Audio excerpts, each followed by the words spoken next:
Hey there! Have you ever stopped to wonder how things around you move or change direction? I'm talking about the magic behind every push and pull, which we call force. Today, I'm here to unravel the mystery of how force moves the world around us. Let's dive right in. First off, what is force? Well, it's simply a push or a pull exerted on an object. This might sound straightforward, but the effects of force are everywhere, influencing every movement you see, from a soccer ball flying into a net to the branches swaying in your backyard. Now, forces come in many forms and can be categorized mainly into two types: contact forces and non-contact forces. Contact forces, like the name suggests, occur when objects physically touch each other, like when you hit a drum. The drumstick needs to contact the drum to produce sound. On the other hand, non-contact forces can act at a distance. Think of magnets pulling on each other, or the Earth pulling you towards its center without anything physically touching you. That's gravity for you. But how do we measure force?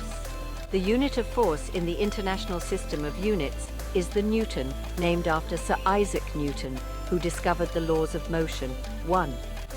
Newton is the force needed to accelerate 1 kilogram of mass at 1 meter per second squared. Sounds a bit technical, right? But it's all about how much push or pull is applied. Speaking of Newton, let's talk about those laws of motion. The first law, also known as the law of inertia, states that an object will stay at rest or move at a constant velocity unless acted upon by a force. This is why, when you're riding in a car and suddenly stop, you feel a jolt forward. Your body wants to keep moving. The second law links force directly to mass and acceleration. It tells us that the force required to accelerate an object increases with mass and acceleration. This is why pushing a car is much harder than pushing a skateboard. The third and final law is perhaps the most famous. For every action, there is an equal and opposite reaction. This means that forces always come in pairs. When you jump, you push down on the ground, and in turn, the ground pushes you upwards, allowing you to lift off. So why is this important?